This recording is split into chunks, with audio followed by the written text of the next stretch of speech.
Hello and welcome to this solo episode of the Game Changer podcast. My name is Michelle Dutro. I am your host.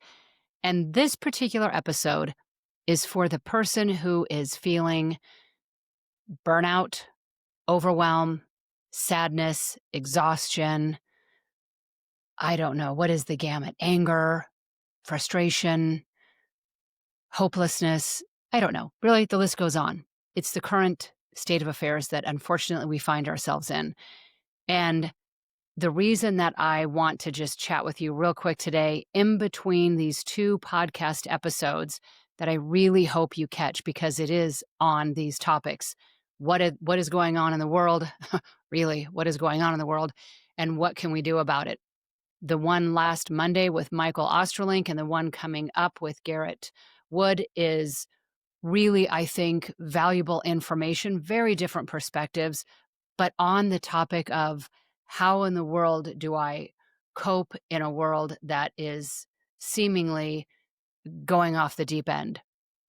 Here's something that came out of the conversation with Garrett that really got my attention.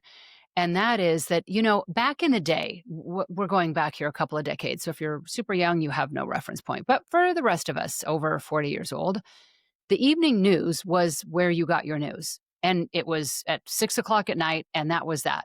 And then you could the next day go talk at the water cooler with a couple of friends who maybe caught the news, maybe they did, maybe they didn't, chat it up, go back to work, and that was that until the next night's news. And then you dealt with that hour's worth of news, and it really was not that big of a deal because that was your 1 hour of news. In the other hours of your day, there was a perspective there of the percentage of time that you were getting negativity, if you will. And your ability to disseminate it face to face with people also was very helpful. Now let's compare that to what is going on right now. You still have the news all the time, 24 hours a day. You have the ability to catch the news. You now have your phone, which is 24 hours a day of not only the news, people's perspective on the news, and people telling you how you should feel about said news. And so it's a very different way of being when there is no break.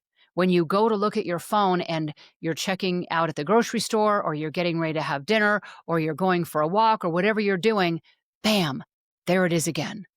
And our nervous system was not built to have this non-stop feed of negativity, of hostility, of aggravation thrown in our face. And so when we're not used to that, and that's not how we're designed to be, it's very understandable that we get so taken out of the reality of who we are. Like if you really dial into your values and what matters to you, this was my conversation with Michael, how it is that we value humanity and compassion and love and understanding, and then have behavior that doesn't reflect that. How can that be? And let's give ourselves some grace of understanding for why that is. But when we're giving ourselves the grace, let's also come at this with some expectation or some accountability around our behavior. And that is that at the end of the day, we are the only ones who are responsible for our reactions to what is going on in the world. And I know that this is hard. Believe me, I'm in the same world you're in. And it's very difficult to keep those emotions in check and not want to respond, behind those letters on the keyboard, when really, what is the point of that? Are you really helping the situation? I know you're not helping you. I know that when we're done writing that message back, well, I'll tell you, by the time you're done typing, one, it didn't change anything. And two, it didn't even make you feel better. So what's the point? And I'm not saying to not care at all. I'm saying whatever difference it is that you want to make in the world, step back and say, what is the best way that I can do that from a place that's grounded, that's solid, that's aligned with my values, and that truly will have the opportunity and ability to make a true difference in the world.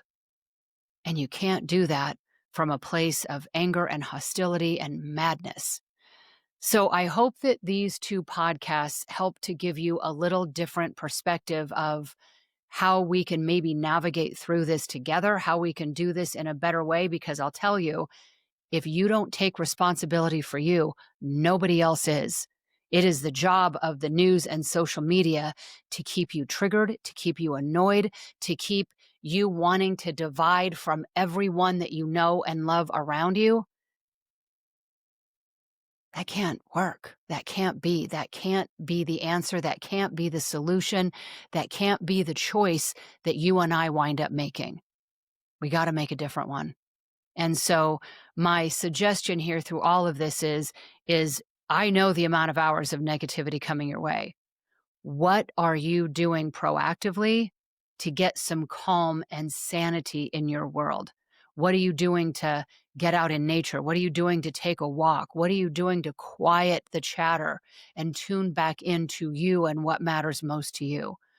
What are you doing to maintain a sense of calm through whatever storm comes our way next? And I'm going to tell you, they are so unpredictable and they're relentless.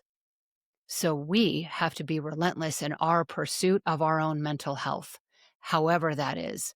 So I hope that you find this podcast helpful, and the couple of folks that are bookending this particular show, I hope you find those conversations helpful.